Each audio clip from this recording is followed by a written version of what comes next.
Welcome to another episode of the William Branham Historical Research Podcast. I'm your host, John Collins, the author and founder of William Branham Historical Research at william-branham.org. And with me I have my co-host, researcher, minister, and friend, Charles Paisley, the founder of ChristianGospelChurch.org. And together, we're examining the history and the intersections in history between William Branham and other key figures that either influenced or were influenced by the post-World War II healing revivals. Charles, I cannot believe that you've made me wait an entire week to continue this latter rain conversation. I've been waiting so long to get into it, and now we've had to wait a week, but I'm so excited for today. Me too, John. These topics here are incredibly interesting to me. You know, like I mentioned in our last episode, one of the most important things to me personally coming out of all this has been to figure out where the things that we believe in the message had come from. You know, of course, in the message we believe that God or an angel came to William Branham and told him a whole bunch of this stuff, and that is the basis on which we came to have our divine revelations. Yeah. And of course, you know, when we found out that none of that was true, oh, God have mercy, none of that was true, it became quite interesting to me to figure out where did this stuff come from. And as we talk today about the latter rain movement, it is so critical to that and many other subsequent movements because the latter rain movement birthed a new ideology, John, and that ideology found life in the message and the life in many other groups, and it actually, I would say, the key framework with which the message operated within originated in the latter rain movement itself. Yeah, I agree. You know, when I was a kid, there was this game that we played called Clue, and you had Professor Plum and Colonel Mustard, and it was this big whodunit, and it was really one of my favorite games because it put you right into the mystery. And when I learned about latter rain and learned how absolutely significant it was towards the creation of numerous cults, movements, splinter groups, basically extremist Christianity, all finds its roots in latter rain. It turned into this big whodunit, but the more I dug into it, I realized it would be like if you take that Clue game and everybody done it. They're all, you know, everybody has some stake in this pie that they're putting together. You know, it's so weird to think about so many people collaborating and then realizing it's destructive and then trying to cover it up. That's the part that just blows my mind. Right, and you know, the latter rain movement,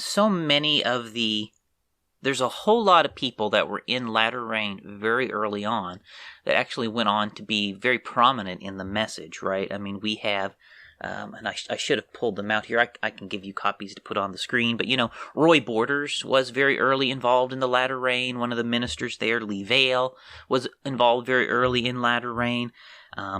Ern Baxter, of course, you know, he was heavily influenced by latter rain, went on to produce the shepherding movement with some other men. Franklin Hall, Paul Kane was another very prominent figure to be influenced by latter rain. And all of these men, some of them, of course, came in and were very influential in the message, but others went within other movements and took latter rain ideas elsewhere. Yeah. And so these ideas that came in latter rain, I should say maybe the distinctive doctrines that developed in latter rain are very impactful. And I did pull this off the shelf just to show one of these. The Herald of Faith magazine, I mentioned this in our last episode.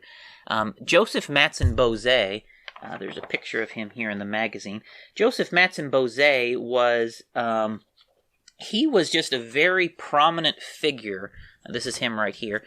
Within latter rain, and this is his publication, and of course they publish these. And if you want to get a good idea of what's going on in latter rain, a good idea of their doctrines and ideas and teachings, these magazines are one of the best ways to do that. And of course, Jim Jones was heavily involved in latter rain for quite a few years, and there's just so much in these magazines that you can get. So I would encourage anybody that wants to find some stuff out and look at some primary source material on latter rains to look at this magazine set. I have a almost complete collection, and I know, John, I have digitized that. You have quite a few of them up on your website if people want to look at them as well. Yeah.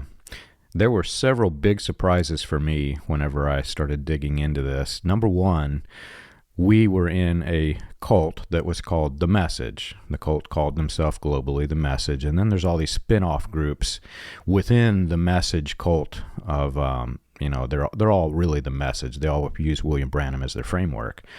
But I learned that message that we were in was basically a rebranding of the Latter Rain, what existed. It used to be called the Latter Rain Message. And over time, when it became popular and mainstream for a brief period of time, people stopped saying the Latter Rain Message, and they just shortened it to the Message. And I first stumbled onto this through a friend. They showed me that Jim Jones had been using this phrase, the Message. He was a minister. He was a leader in the Message. And at that point in time, I disconnected the two because I had no idea Jim Jones was actually in William Branham's cult until years later. But that was a shocker to me to learn that the Message that I grew up in was actually at one time called the Latter Rain Message. And number two, the second biggest shocker, was that I started, discussing this with other people. There are many people who weren't aware. They've, long since forgotten who Jim Jones was. Yet, ironically, one of the phrases, "don't drink the Kool-Aid," has made it into mainstream, and everybody's aware of this phrase because, it means don't just dive in head first, check things out. Well, Jim Jones was a leader in William Branham's cult, and he took, years later after he parted with William Branham, he took 900, I believe it was, followers down to Guyana and in South America, and they committed mass suicide by drinking cyanide-laced Kool-Aid. I was really shocked that people had forgotten this history. And then the third biggest surprise, once I learned this, I started talking to the heads at the Jonestown Institute. I think it's called now Alternative Considerations of Jonestown and People's Temple. And they were largely unaware that Jones was even in this, but they started sharing their research with me, and we combined our research, and over time we started to realize it wasn't just that Jones was in it. Jones was a leader in it. He was actually a very critical, fundamental leader in William Branham's Message cult. And largely due to the Message, his People's Temple existed. And you can find that research. I'll share the link here in the video and in the description. But it's just so shocking to learn that all of this exists because of the Latter Rain. And we're going to go deeper, but not just Jones, but there were several other movements that are very destructive that exist today because of Latter Rain. You're spot on. I can't wait to get into our episodes when we deep dive on Jim Jones, John, because as you know, in our part of the Message, our leaders, our pastor believed, I guess, in hiding everything in plain sight.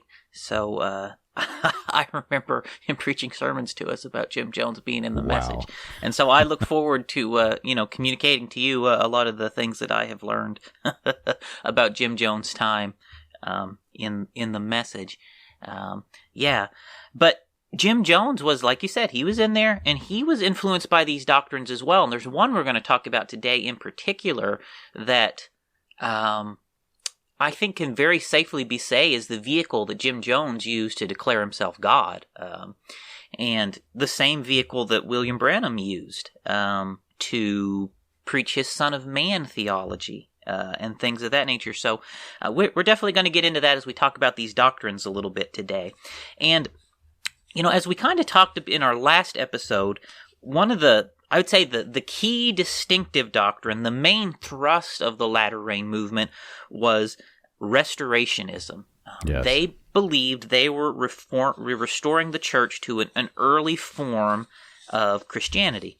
And the way Restorationism works, and there have been Restoration movements throughout the history of the church. Restorationism itself is not some new concept, but the flavor of Restorationism, the interpretation of Restorationism, takes a new form in latter rain, such that there had not been such a view of Restorationism in the past.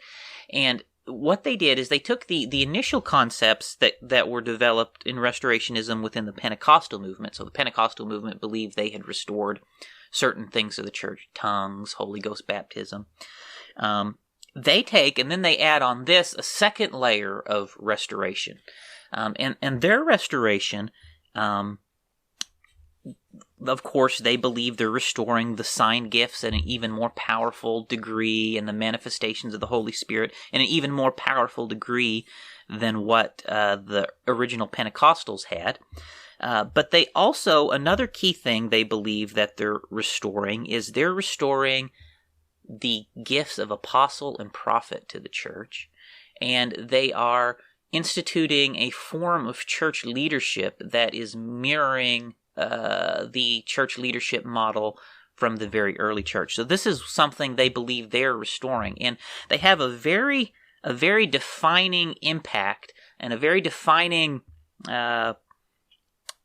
control over how subsequent movements are going to look at the form of church leadership. And what they develop is something, I'm sure almost every message believer knows this phrase, John, maybe less so in the ones that only press play, but the fivefold ministry. Yeah.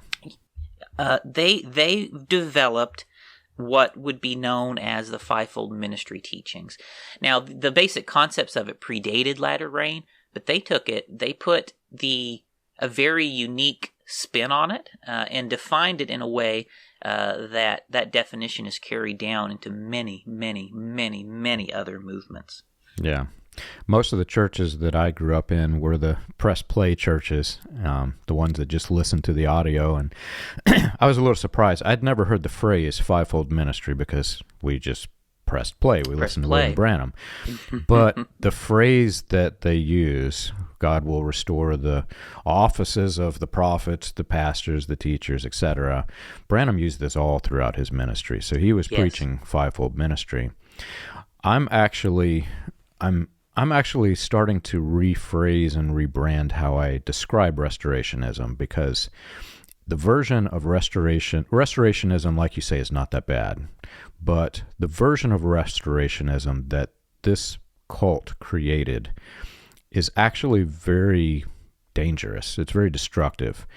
Restorationism has, like you said, existed throughout time, but John Alexander Dowie, whenever he was literally turning insane in his latter years of his life, he tied Restorationism to his political party, and he merged the two, so it became political Restorationism.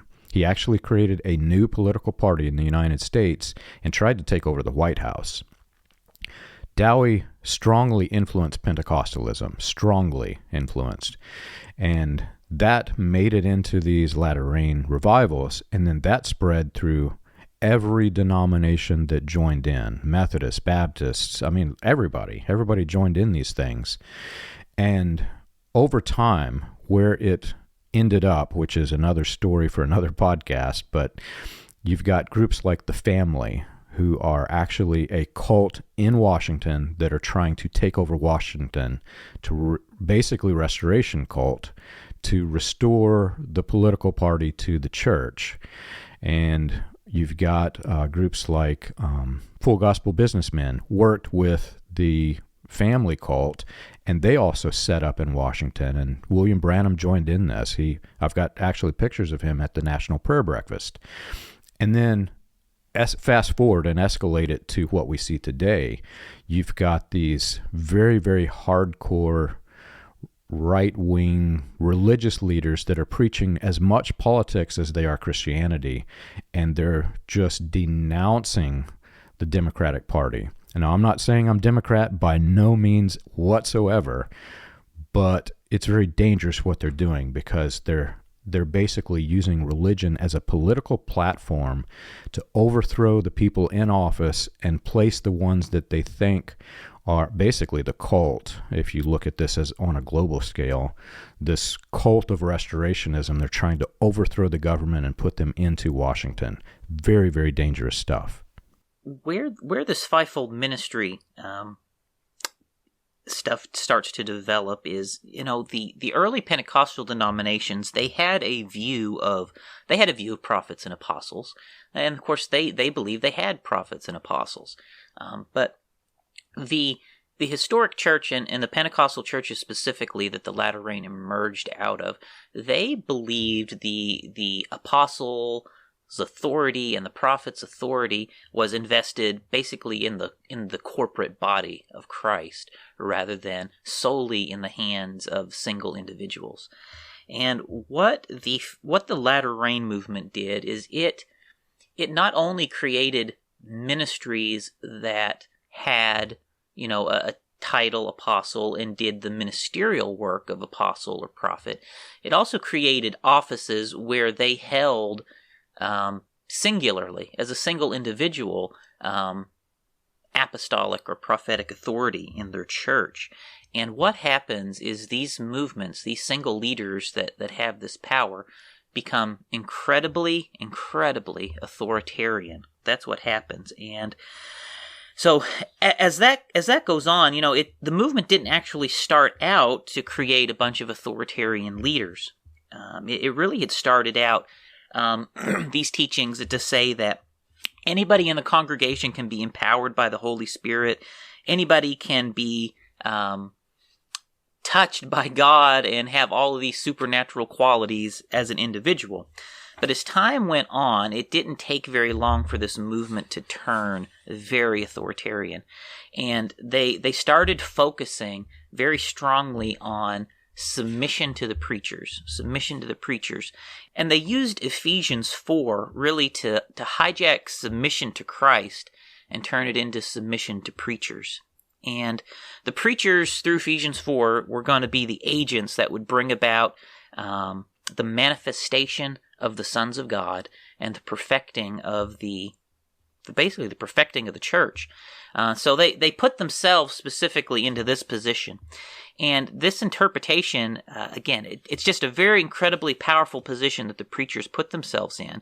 And they begin to take a very, very high level of control over the lives of the people that were involved in the movement.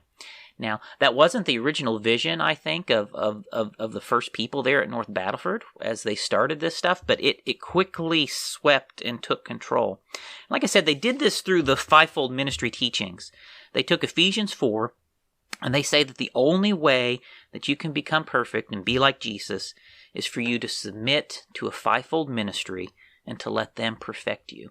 Now, that concept originated in latter rain.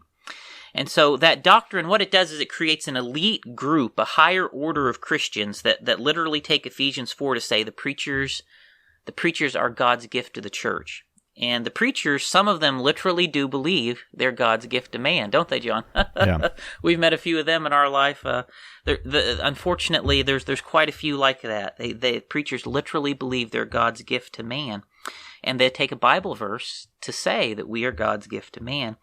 And the people end up becoming incredibly dependent on these preachers for personal direction in their life, because they've been taught and they believe they need this in order to attain that higher level of Ephesians 4. The manifestation of the sons of God is what they end up tying it to in the early days of this movement. And the shepherding movement, for example, is a movement that's entirely built on these fivefold ministry ideas.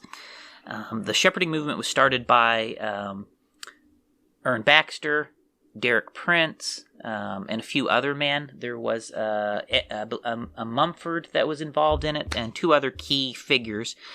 They started the shepherding movement, and it's built around this concept that everybody needs to be living in total submission to a minister in a position of authority. A couple very interesting facts that I just recently discovered about the shepherding movement. Its origins, it was very popular in the late 70s and early 80s. Almost over 100,000 people were in it.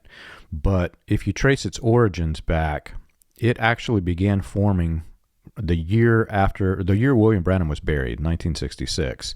It's whenever their origins formed. And if you look at the cult globally, you've got William Branham, who died before some of his prophecies that he was supposed to be alive for came to pass. So he would have been a false prophet.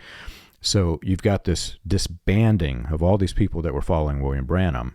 You've got Ern Baxter, who worked with Branham, coming in, collecting those people to create his own cult.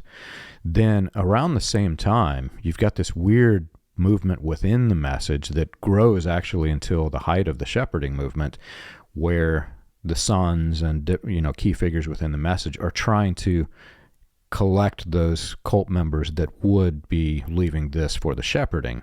So you've got this weird tug of war between Baxter and the Branham family that goes on until late 80s or early 80s. So this belief that you're going to need a fivefold ministry to perfect the church, to bring about the manifestation of the sons of God, and submission to this ministry is the only way to have that. That idea comes to fruition in the latter rain. It finds expression in the shepherding movement. It finds expression in the message and all of these other groups that were impacted coming out of latter rain. Now, it varies in degree. Some groups are incredibly out there authoritarian. Like John Robert Stevens and his group was called The Walk. We was the message, they was The Walk. They were probably the most extreme authoritarian latter rain group. But it's like a rainbow, and you've got varying shades of this authoritarianism. So you've got that extreme. Yeah. John Robert Stevens and their authoritarian interpretations of it and what they do with fivefold ministry. You've got the shepherding movement and the message are probably about on par with what they did with the fivefold ministry teachings. Then you kind of come over into other groups like Sam Fife and the Move, or Raymond Haas and the Body of Christ. Right? They take it and they go their direction with it. But then Paul Cain goes with the Kansas City Prophets, and he promulgates out a version of it. And it's primarily actually through the shepherding movement and through Paul Cain's Kansas City Prophets that these fivefold ministry movements and ideas move beyond the core latter rain groups, and end up kind of dispersing out into broader Christianity. A lot of historians who aren't familiar with this history see all of these as separate movements, but what they're missing is the underlying foundation of all of this is William Branham's latter rain message, William Branham's cult. And the real issue here, and the reason why this is so complicated to understand, when William Branham started this movement, he called it inter-evangelical. There's even a clause in the Voice of Healing publication that says that basically we don't care what you believe. Keep your beliefs separate. We're joining together in faith. In other words, I don't care if you're oneness. I don't care if you're Trinitarian. I don't care what you are. I really don't care what you believe as long as you join in this movement with me.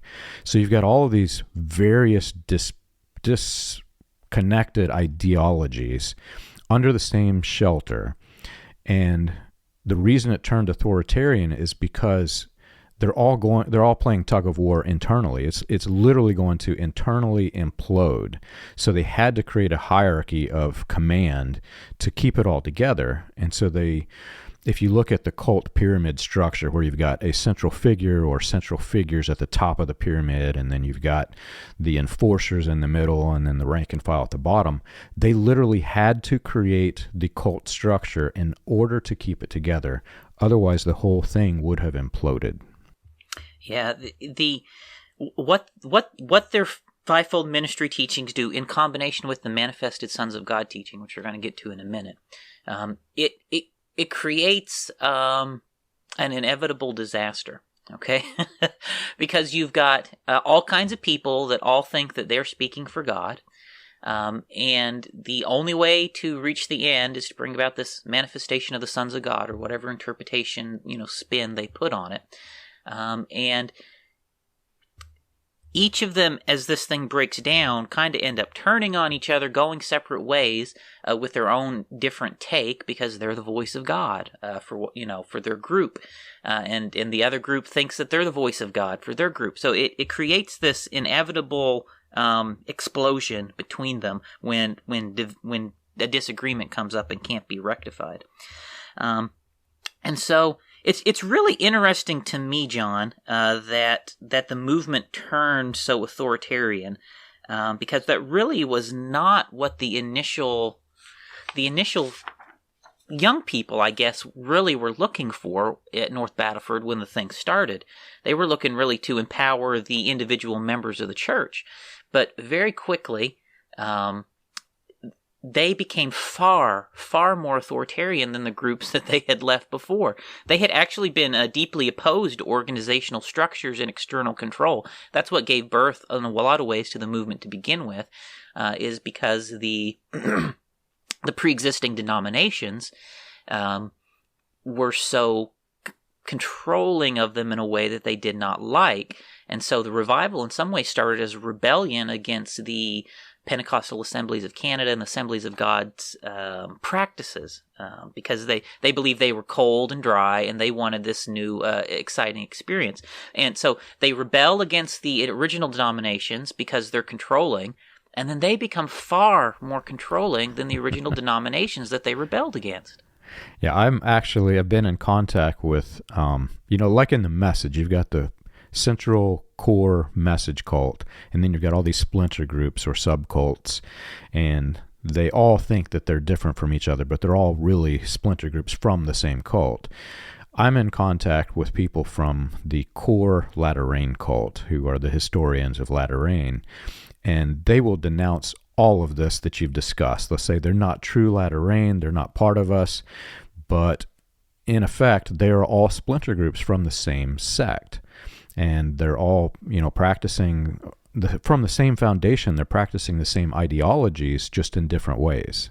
Exactly. So Latter Rain is where these concepts originated. There's just no dispute on that. And each of these groups took these core distinctives of Latter Rain, and they each have their own unique spin, their own unique degree to which they would take it, and then they run with it. So these ideas, these concepts, they originated in this form in Latter Rain, and some of them evolved very quickly over a short space of time.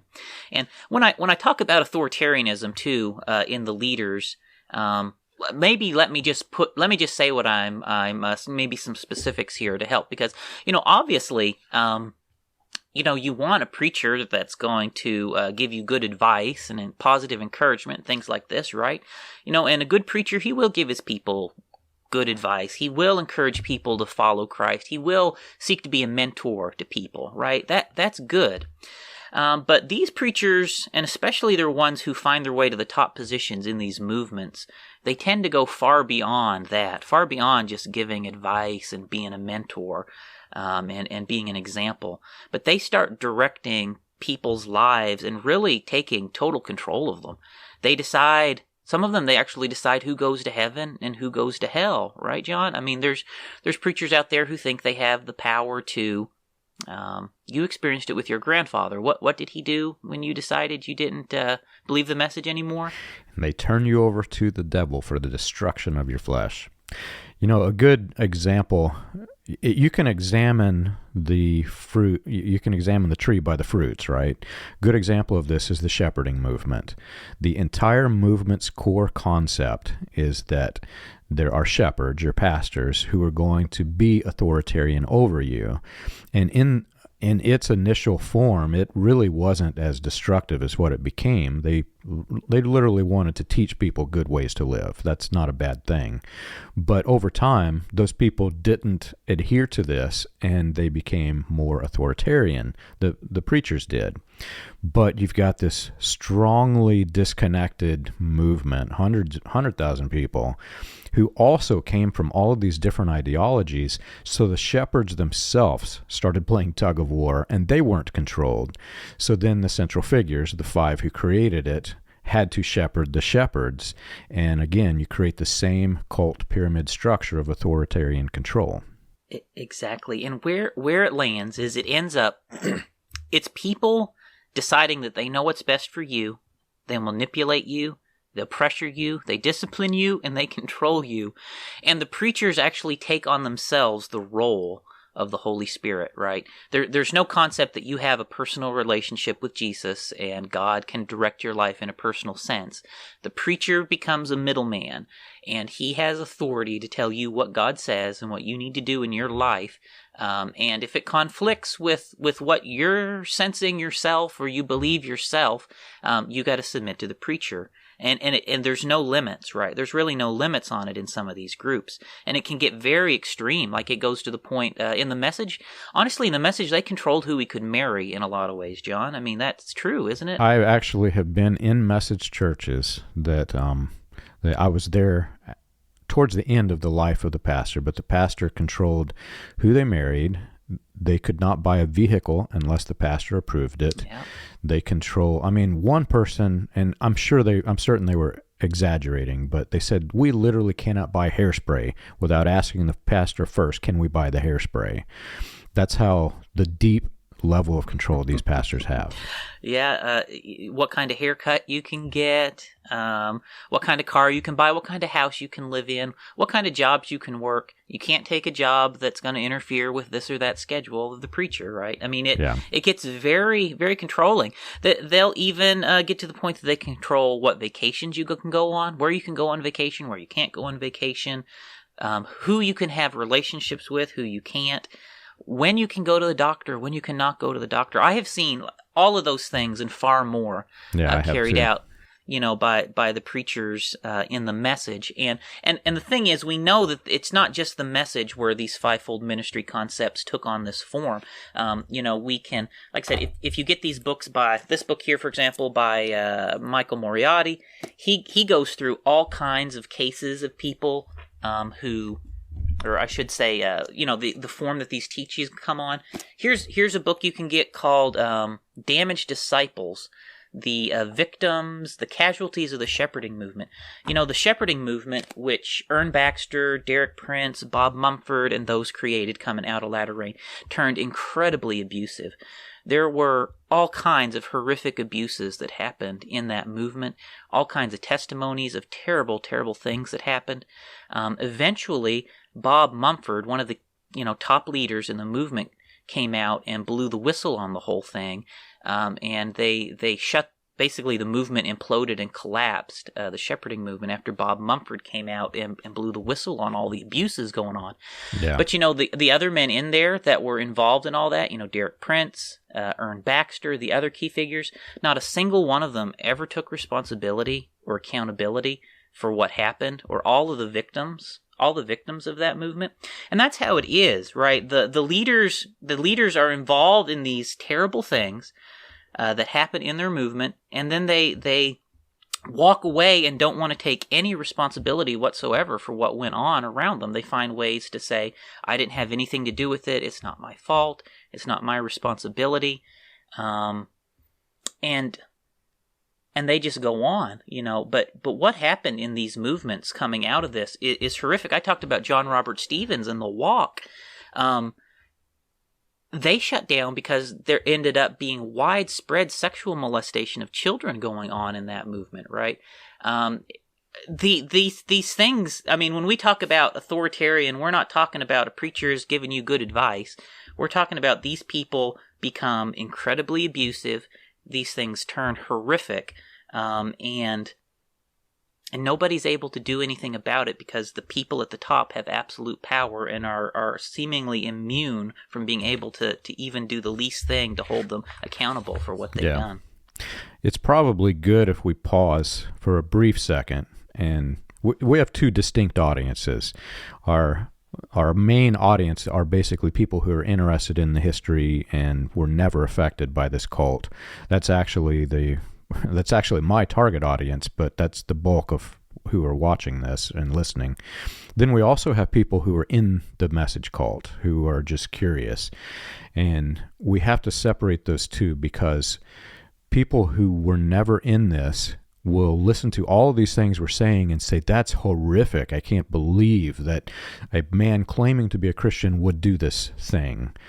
Then on the message side, the people who are manipulated to believe this, they are actually manipulated to think everything that we're talking about is a good thing, and that these splinter groups that turned destructive went destructive because they were disconnected from the core. But the problem that we have here is that the core itself is actually extra-biblical and in some cases anti-biblical, and the framework of the core is what allows these things to happen. If the framework were actually just grounded in the Bible and did not have all these extra elements that aren't in the Bible, then many of these things that we see would never have happened, because they're not even resembling Christianity. But to the people who are still in the cult, they really don't realize that this is not Christianity, because they're indoctrinated to believe that it is. The message, there's a variety of sects, and there are sects, just like we look at the latter rain, there's ones that become incredibly extreme, and go different ways. Like, for example, you look at the press play churches that you came out of, John, right? Yes. That is the weirdest thing in the world to my sect, right? Like, yeah. You don't have preachers preach? Like, that is so weird, right? To our listeners who aren't in this message cult and have never been, we keep using this phrase because it's kind of a joke to us now. It's so silly that I can't believe that we're in it. What we're talking about is the recordings of William Branham that we're allowed to have. There are others, but from 1947 to 1965, that's the collection that is available to the public and we can listen to. The press play churches, there is actually a slogan that has it's part of their marketing material of the cult. Just press play. In other words, just listen to William Branham. Just listen to the tapes. Don't preach. Don't bring your own, teaching to this. And what the present prophet, as believed by some, says is press play, or the fivefold ministry's job is to press play. So they still have a concept of fivefold ministry, but they've taken it, their job is not to preach, their job is to press play on the tape. But that's just one sect. I think the majority of the message still very much believes in the actual ministers preaching and carrying on the functions of a fivefold ministry. And William Branham did, like you said, talk quite a bit about what that looked like, and they're actually trying to implement that. So, what made the message a cult? And make no mistake, the message was a cult. And what allowed so much abuse to flourish in the message? And again, make no mistake, there is and was widespread abuse in the message. It's not just that we had a prophet who told us a lot of stories that weren't true, but there was a system of leadership that made it vulnerable to abusive authoritarian figures, because there's no way really to deal with them when they got their hands on power. Once someone got their hands on power in the message, and in honestly in most of these other groups that have implemented this leadership style, there is no way to stop what happens next. There is just no way to stop it. And gosh, John, we're going to have to do some episodes on abuse at some point down the road, because these things just turn horrific in some of these churches. Right. The best way to identify a cult, Dr. Stephen Hassan created the BITE model, and BITE stands for behavior control, information control, thought control, and manipulation, and emotional control. We have been up to this point in our podcast talking about the control of information, definite control of information in this cult. They do not want you to know what is in this podcast. Today we're talking about basically the behavior control. The latter rain established an entire framework of behavioral control. Yeah, and when I look at this specifically to the message, the Bible does say apostle, prophet, pastor, teacher, evangelist. It's got these labels in the Bible. There's going to be preachers with these titles according to the Bible, right? And we read through Scripture, we see the preachers with those titles, we see how they operated, we see how they function. But the Apostle Paul Never abused people. The Apostle Peter, didn't take children in the back room and do things to them that he shouldn't have done, right? I mean, this was not happening in the Bible. Yeah. So, but these things do happen in message churches. Absolutely. And it's not universal. It's not every single preacher. There's lots of very nice, kind preachers who have good motives in there. But if they're honest with themselves, they know that there are other preachers in there who are like what I'm describing, and they have to acknowledge that absolutely nothing's ever been done to be able to control a lot of these people over the years. That's how you end up with Leo Mercer and Little Goshen. That's how you end up with Paul Schaefer. That's how you end up with Jim Jones. That's how you ended up with a whole lot of these incredibly dangerous people and things that came out of the message. Yeah, there is a passage from the Bible. I'm no preacher, nor do I ever intend to be or want to be, but I still read and I still am familiar with the text. And there's a passage from Luke 16:16. The law and the prophets were until John. Since then, and the translations vary, but basically the next phrase means the gospel. Since then, the gospel is preached. And there are groups that believe that means there will be no more prophets, which I personally don't think that's the case. But what it's essentially saying is that God is no longer leading the church by authoritarian prophets, and not that he really ever was, but that phrase basically means don't establish this kind of framework. It's literally telling you don't establish this latter rain cult, because what they created was this thing where anybody who claimed to be a prophet, not even if they were, but claimed that they were, could take authoritarian control. So all you had to do was pretend that you were a prophet, and like we've shown with William Branham, some of the prophecies weren't even prophecies, but he was able to claim it and take authoritarian control. Right. And honestly, if you look into the scripture, you see that there was no single authoritarian apostle in the Bible. They actually had a council of apostles that rule, I don't even know if rule's the right word, but jointly led and jointly made decisions, right? That was the biblical model. Not one man hears from God and says, I've heard from God, now you all obey me. And they had disagreements, and so they got together and, like normal people, talked through the disagreements. An example of this is the circumcision. You've got Barnabas, who wanted the circumcision, and then through the consortium of apostles, they got together and reasoned this out like normal people would. There was no hierarchy of authoritarian control to say, no, you're not going to have this, or yes, we are.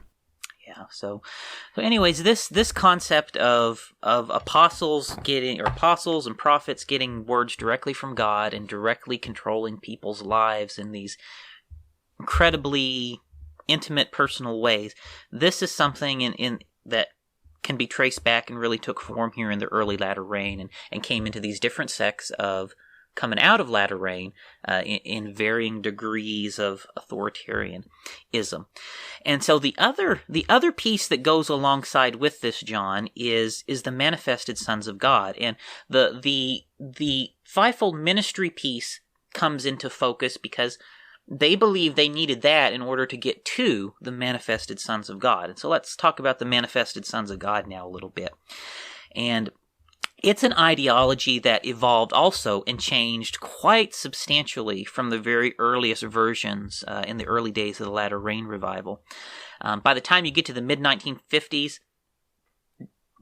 different groups have taken it in different ways, and it's evolved quite a bit and varies between these groups. But it started out also, again, as something intended to be an empowering thing for the individual people in the congregation, right? They wanted to say that all the gifts of the Spirit are open and available to everyone, and that God works in everyone's lives. And so, again, the basic premise that developed in latter rain about this had, in a way, a good motivation behind it. Again, it very quickly turned ugly as different leaders began to take it in different ways. William Branham, for example, he ended up having his take on manifested sons of God. Jim Jones had his take on manifested sons of God. And when you tell people in an open-ended way that you can be like God, some people go off the deep end, right? And quite a few people went off the deep end. And that really is what manifested sons of God is. It's saying that you or certain other people are going to end up being just exactly like God. And by the end of his ministry, William Branham was claiming to be one of these manifested sons of God. Jim Jones did the same thing. Quite a few others did. And the results were always disastrous when you got to the point that these men believed they had become this manifested son of God. Another key detail of a cult that you can easily identify as this a destructive cult is they have overloaded language, overloaded keywords. They specifically, for the manifested sons of God, take the passage that says, in the last days the Son of Man will return, and they take that Son of Man and they overload it, so that it means to this cult theology that in the last days, Jesus is coming back in the form of this fivefold ministry being empowered. And basically God's manifesting himself inside of us. Kenneth Hagin was deeply influenced by this, and he said, basically, well, actually, an actual quote, he said, "Every man who has been born again is an incarnation, and Christianity is a miracle. The believer is as much an incarnation as was Jesus of Nazareth." And what he's saying, basically, God was manifesting himself in the believer as much as they were Jesus. They're becoming Jesus. In 1965, William Branham says that the Son of Man, Jesus, is going to return in the form of a prophet. And he says specifically, not a man, but God. And he also says that he's returning in the form of Elijah, and he had convinced his entire cult following that he was the return of Elijah. So he literally just said indirectly that he was Jesus Christ. Yeah, and when you listen through what William Branham, the way that he arrives at his conclusions, the scriptures he uses, his reasoning, he is using the exact same concepts as the manifested sons of God, the exact same scriptures as manifested sons of God theology to arrive at those conclusions. And, oftentimes when we think about ideologies, we can think about them as a static idea. But all of those doctrines that started in latter rain, they evolved over time. And some of them, they changed quite substantially. And some of them ended up becoming the exact opposite of what they Yes. started out as, John. Right? Instead of becoming empowering, it became authoritarian and controlling, right? And manifested sons of God, in the same way, it took this twist. The manifested sons of God ideology itself, again, began in this same effort to empower everyone in the congregation to be like Jesus, right? In that way, it was a field. It was to level the playing field. We can all be like Jesus. We can all do this stuff. In a basic sense, that's a good thing, right? I mean, in a basic sense, Christianity is all about being like Jesus, right? That's what it's about. But within the latter rain movement, that idea of being like Jesus, it really started to take a very radical turn, because they started to believe they were going to literally be like Jesus. They were going to have great miraculous powers. They're going to speak things into existence. They're going to have power and authority like Jesus had. They're going to have superhuman abilities. They're going to be miniature versions of Jesus, right? And so it takes this really radical turn. And in the message, when you listen to William Branham talking about being the Son of Man manifested in the church, he is preaching line for line manifested sons of God theology. And he picked that up from the latter rain. And by the end of his ministry, like you said, John, he was claiming to be a manifested son of God. He went to scriptures in Luke, as it was in the days of Noah, so shall it be in the day when the Son of Man is revealed. And he preached that the Son of Man was being revealed through his office as a prophet. He went to those same verses and used them a lot in the same way. I've had some people ask me, where did William Branham get the interpretation for those verses in Luke, as it was in the days of Noah, so shall it be in the days when the Son of Man is revealed? That is latter rain. That is latter rain. That is manifested sons of God theology is what that is. And what's interesting, if you look at the historian's view of the manifested sons of God, they all trace it back to George Warnock, and they say that this originated with Warnock. But Warnock got it from Branham, and the foundation of the manifest sons of God actually predated Warnock with Branham, but Warnock made it popular, and so he gets the credit, while Branham created the framework that Warnock used to create this, this thing that Branham had already created. Yeah, and it's a slightly complicated thing because they're both inputting into each other, right? There's aspects that Warnock and George Houghton and other leaders in latter rain are influencing William Branham, and then there's things where William Branham is counter-influencing them back.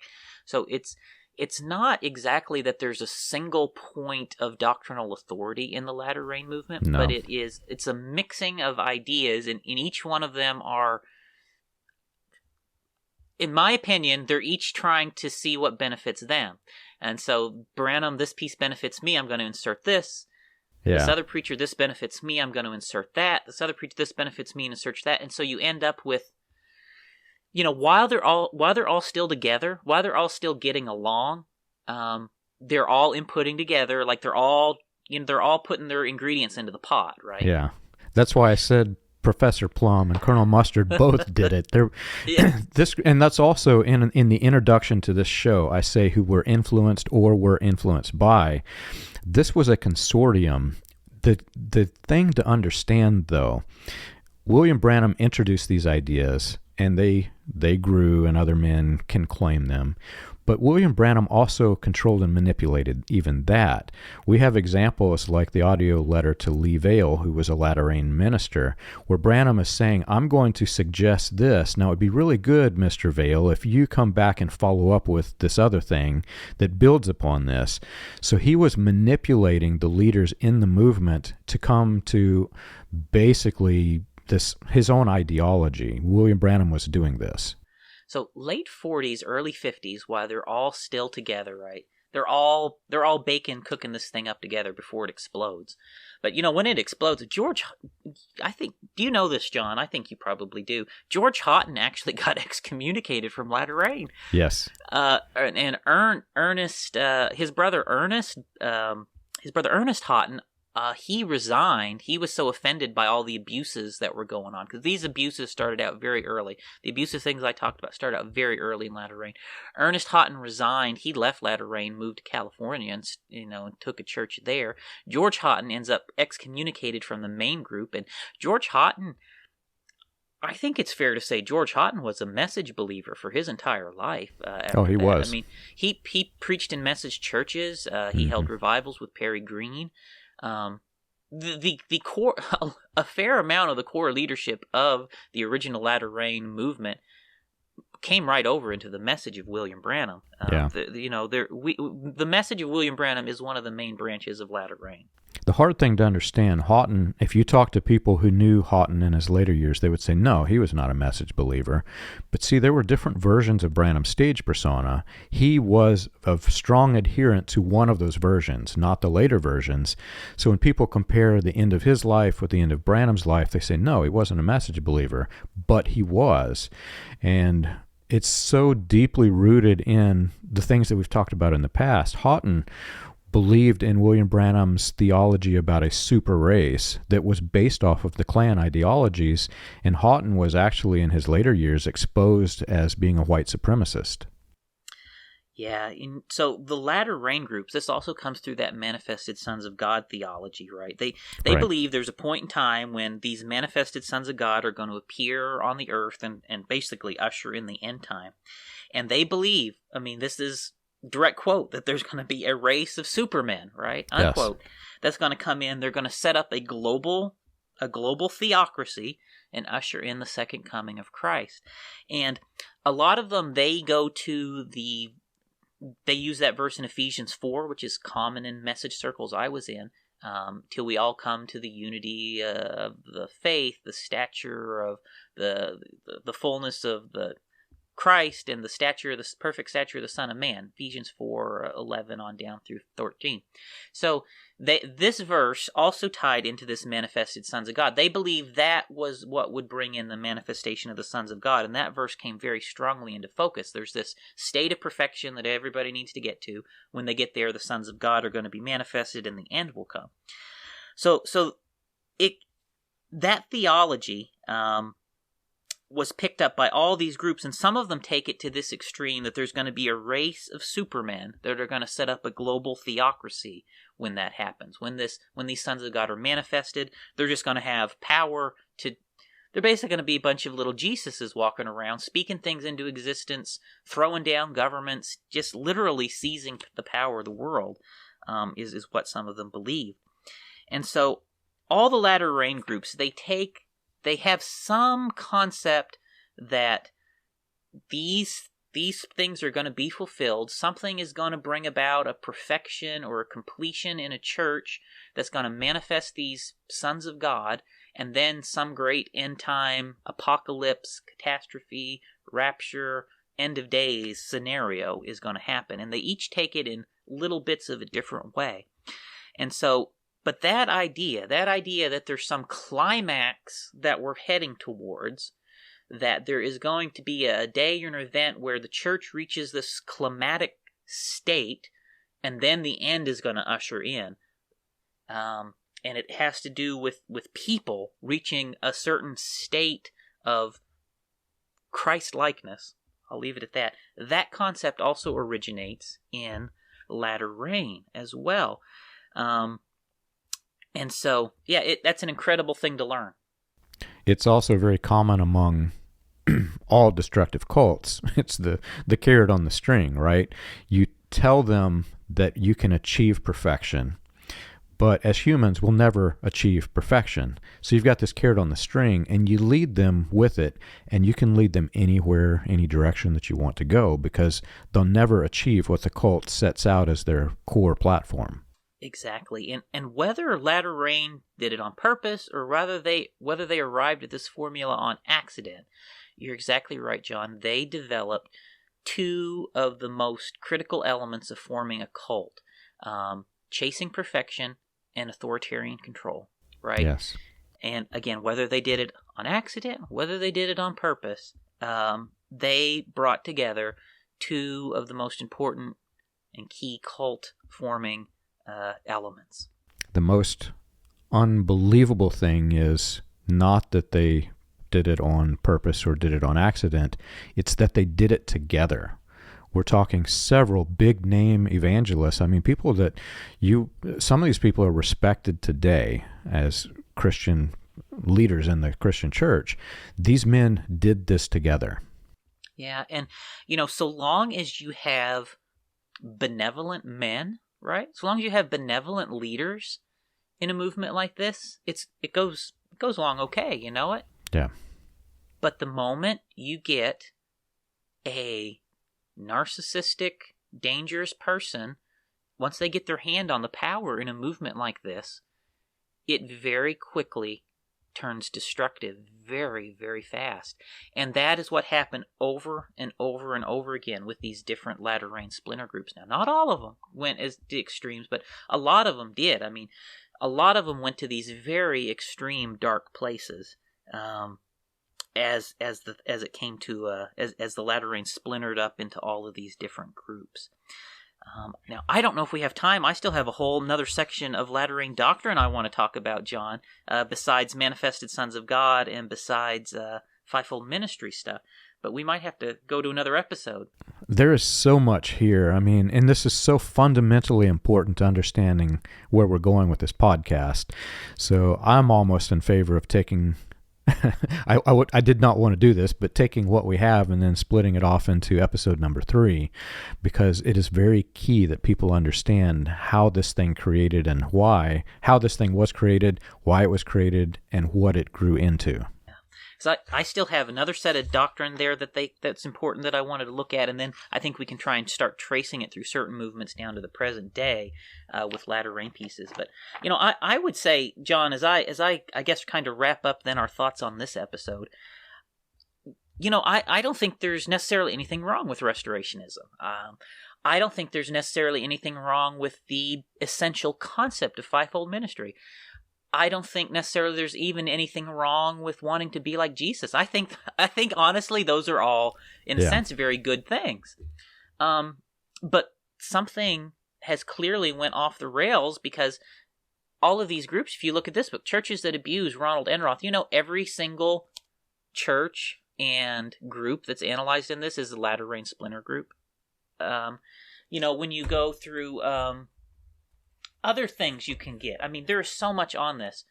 The Subtle Power of Spiritual Abuse. Again, the cases and everything that they go through in these books, it's almost exclusively Latter Rain influence groups that produced all of this abuse. So there is something inherently wrong in the way that Latter Rain approached this, because it did not produce Christ-likeness. It produced just as much abuse and horrors as it produced good in these core groups coming out of it. And it's a little bit scary to think, John, how these ideas are being revived again today in New Apostolic Reformation, because you know what it's going to do? It's going to produce Horrors 2.0. That's what's going to happen. You can always examine, you can know what kind of tree it is by the fruit that it bears. You can examine what this thing is by all of these various splinter groups and what they became. And we can't really even blame William Branham for this. There were so many men involved. We can't even really blame him for the tree, because in my opinion, William Branham was just a puppet on a string. You've got so many men with so many different, even conflicting ideologies that are controlling him. You've got the Roy Davis and the white supremacists who mentored Branham, who basically trained him to become what he was. You've got F.F. Bosworth, who was out of Dowie's cult, that the Latter Rain really would not have existed without Dowie's sect and ideology, and it was also horrifically destructive. You've got all of these various men who are just pulling William Branham's strings, and William Branham, as it will show as time goes on, he adheres to whatever ideology is going to give him the most attendees in his revivals. He really doesn't care which stage persona he uses as long as it works. So he will go to one ideology, he'll go to another, and that's why you see all of these different varying, conflicting stage personas in his ministry, because he really doesn't care. He's a puppet on a string, and he's going to go where the string leads to the most people who will listen to him. Yeah, that's the thing too. I wonder, did William Branham actually believe any of this Latter Rain stuff? And just like everything else, I'll be honest, John, I don't think William Branham believed any of this Latter Rain stuff. I really don't. I think, because one day he preached Latter Rain, and then the next day he preached not Latter Rain, right? One day he preached oneness, and the next day he preached Trinity. I think he was doing what he had to do to appeal to the crowd that was in front of him on that given day. That's what I think was happening at this point. If you bought a red car, would you believe that it's blue? Would you tell people that it's red, or would you tell that it's blue? If you believe something, you're going to continue until you don't believe it. And at that point you say, well, I don't believe this because I've learned this is incorrect. There was never, ever an apology or a retraction from Branham. There was always a defense from Branham. And at the same time, as he's using these different stage personas, he goes in and out of them. So he'll preach to one group and he'll enter the stage persona. Then to this other group, he'll enter this other stage persona. Then he'll go back to the first one and go back to the second one and so forth. A person who believes an ideology won't transition so swiftly between other ideologies. Yeah, and there are definitely, I would say most of the message as it exists today is very Latter Rain influenced.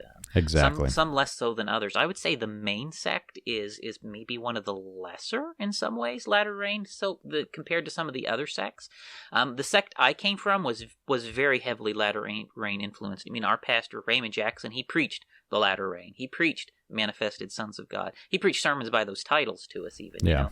And so we had our own take and spin on all of those doctrines as well. And so I always had an awareness that we were descended from latter rain, you know, as a result of him sharing those things with us. And it's just very obvious. So many of our doctrines are just an evolution or a tweak or modification on these doctrines that came out of the latter rain movement. I think what's really scary is I came from the main sect, and the main sect leaned more heavily towards the Manifested Sons of God Splinter group. That's the same exact Splinter group that Jim Jones was in, and that's what empowered Jones. You would not have the Jonestown Massacre if not for the Manifested Sons of God. That's what the core main sect of the message believes, to the extent that when William Branham started claiming that he was Jesus Christ, my own grandfather, I've got a recording of him on the website saying that William Branham was God manifested in human flesh. And we have people that actually post advertise. There's a truck that during the Easter meetings and whatnot, this truck would drive up saying that either William Branham was God or his son was God. These people believe in this Manifested Sons of God theology, as did Jones and all of the people who died because of Jones.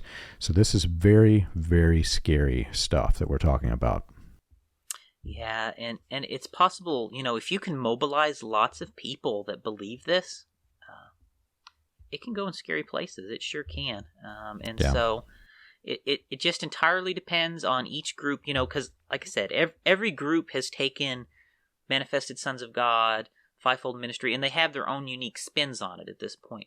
And it's just use that bite model, John, that you've talked about, and you can take any individual group and just kind of throw them on that bite model and find out how far they land. And you'll find some are certainly far more extreme than others.